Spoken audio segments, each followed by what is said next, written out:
We always hear about famines in Africa, especially in countries located in the southern part of the continent. We see international organizations urging people to donate to them to save them. And we notice they don't have food, water, clothes, hospitals, infrastructure, or anything.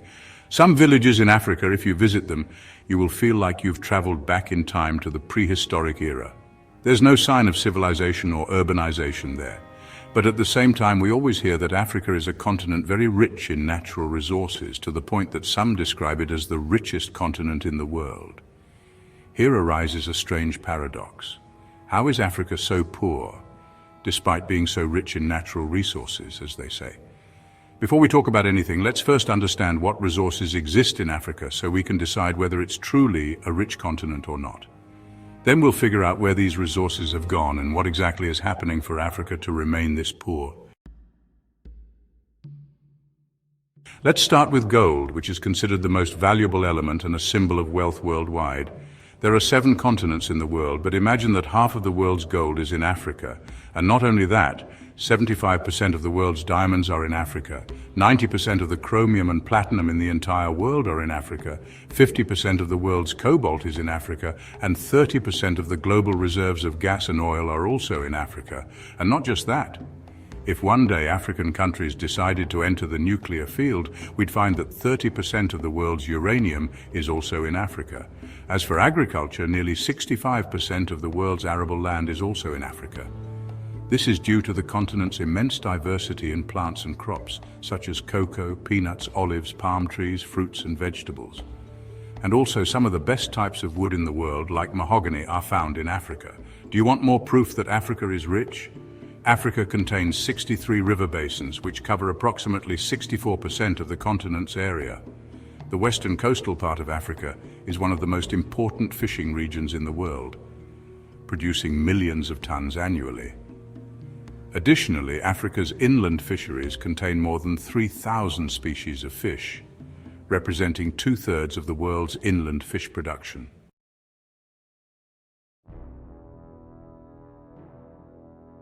All of this indicates that Africa is indeed incredibly rich in resources. But why are its people so poor, despite all these resources? And it's not just any poverty. People in Africa literally don't have access to clean drinking water. They may have to walk tens of kilometers just to reach a source of drinking water.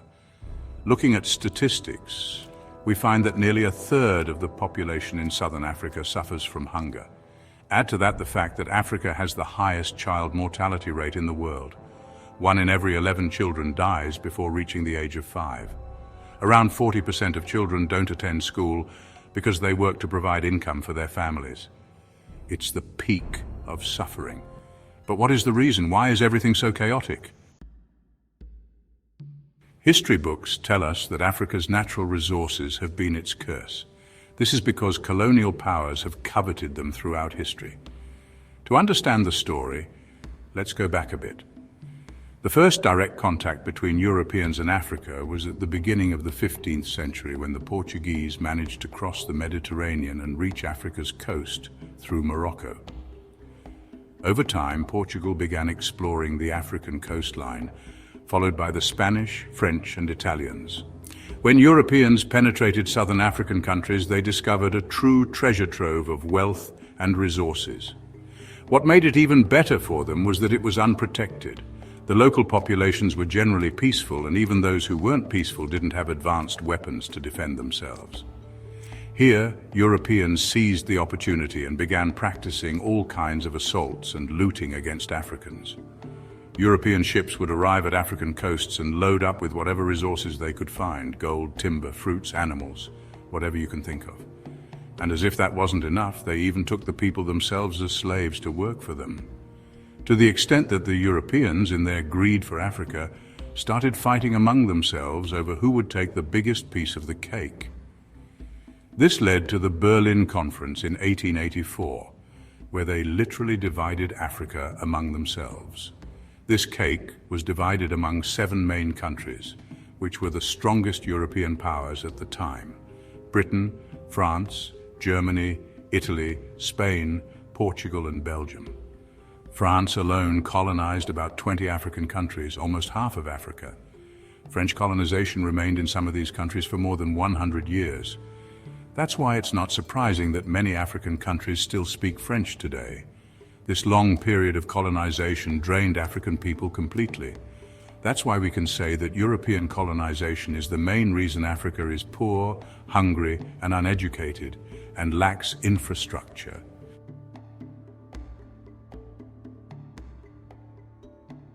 By the 1960s, most African countries began gaining independence from European domination. However, despite achieving independence, the systems that took control in these countries were weak and lacked the experience needed to manage the nation and its resources. Unfortunately, over time, many of these systems became corrupt. What made matters worse is that colonial powers didn't completely leave Africa alone. Military occupation ended, but European powers left behind massive networks of companies and institutions that continued to exploit resources. These companies collaborated with corrupt political elites in exchange for small amounts of money. Some countries with no colonial history in Africa have also found ways to benefit, like China, which provides loans and aid in exchange for access to resources. For example, in 2021, China took control of Entebbe Airport in Uganda after Uganda failed to repay a loan. There are many initiatives aiming to rebuild Africa and allow it full sovereignty over its resources without external interference. Fortunately, Africa's natural wealth is so vast that, despite centuries of exploitation, it remains abundant. Let's hope the future sees Africa reclaim its position as a leading continent. Hey everyone, thanks for sticking with me through this video. When we think about the future, it's really important to remember that Africa's story isn't over. It's still being written. Africa has so much going for it. Tons of natural resources, amazing cultures, and people who have overcome so much. There's a huge chance for Africa to grow and become really successful. With good leaders, better schools, and smart choices about how things are built and made, Africa can solve its problems and do great things. And you can be a part of that by sharing what you've learned and supporting groups that help with fair trade, education, and building better roads and things like that. You can help build a better future for Africa. If you liked this video, please click the subscribe button and leave a comment below. Your support really helps us make more videos that teach and inspire people. Thanks for watching. Let's all hope for a future where Africa is a leader in the world again.